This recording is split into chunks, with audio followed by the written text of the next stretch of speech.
வணக்கம். இன்னைக்கு மாங்காய் பருப்பு செய்ய போறோம். சீசன் டைம்ல மிஸ் பண்ணாம இதை செஞ்சு பாருங்க. நல்ல டேஸ்டா இருக்கும். வாங்க இதை எப்படி செய்யறதுன்னு பார்க்கலாம். இந்த பருப்பு மசூர் தால்ல செஞ்சா நல்லா இருக்கும்.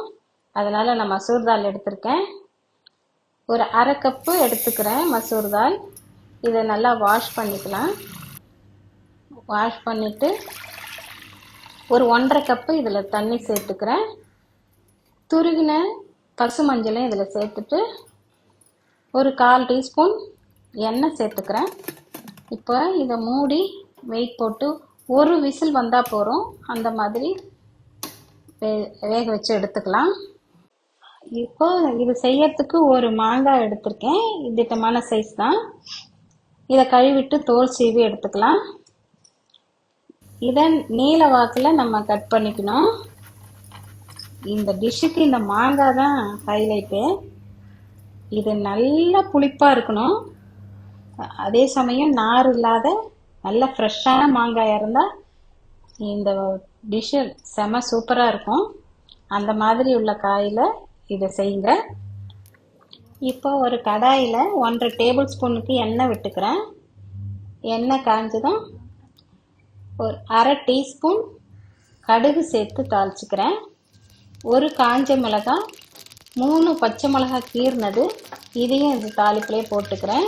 இது ஒரு திருப்பின உடனே நம்ம கட் பண்ணி வச்சுருக்கிற மாங்காயை இதில் சேர்த்துக்கலாம். இது நல்லா திருப்பி விட்டு இந்த டிஷ்ஷுக்கு தேவையான உப்பையும் இதில் சேர்த்துக்கணும். இப்போ நல்லா கலந்து விட்டு இதை மூடி ஒரு 5-6 நிமிஷத்துக்கு இதை வேக விடணும். இடையில நம்ம திறந்து பார்த்துக்கணும் வெந்துருத்தான்னு.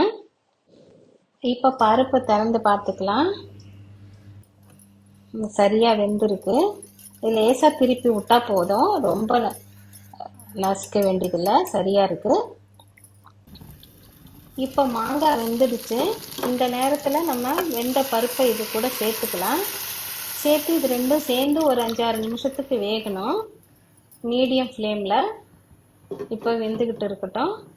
இந்த நேரத்தில் நம்ம டேஸ்ட் பார்த்துக்கலாம். உப்பு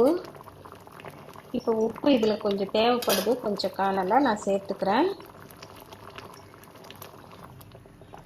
இந்த வெந்திருக்கிற மாங்காய் துண்டு ஒரு 4 எடுத்து நல்லா கொஞ்சம் நசுக்கி அதுலேயே திரும்பவும் நம்ம சேர்த்து கலந்து விட்டுக்கணும். அந்த மாதிரி செய்யறது கொஞ்சம் டேஸ்ட்டை என்ஹான்ஸ் பண்ணி தரும்.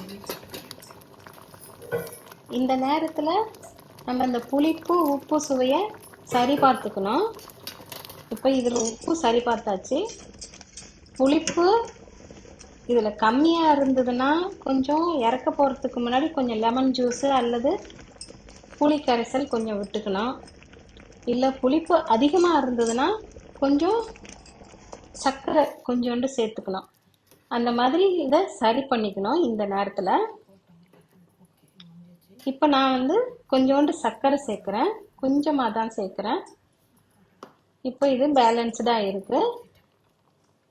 இப்போ ரெடியாக எடுத்து இப்போ நம்ம ஸ்டவ் ஆஃப் பண்ணிக்கலாம். சூடான சாதத்தில் இந்த மாங்காய் பருப்பை போட்டு கூட நெய் சேர்த்து சாப்பிட்டு பாருங்கள். டேஸ்ட் அட்டகாசமாக இருக்கும். நீங்களும் இதே மாதிரி ட்ரை பண்ணுங்கள். கமெண்ட் பண்ணுங்கள். இந்த வீடியோ உங்களுக்கு பிடிச்சிருந்தா லைக் பண்ணுங்கள், ஷேர் பண்ணுங்கள், சப்ஸ்கிரைப் பண்ணுங்கள். நன்றி, வணக்கம்.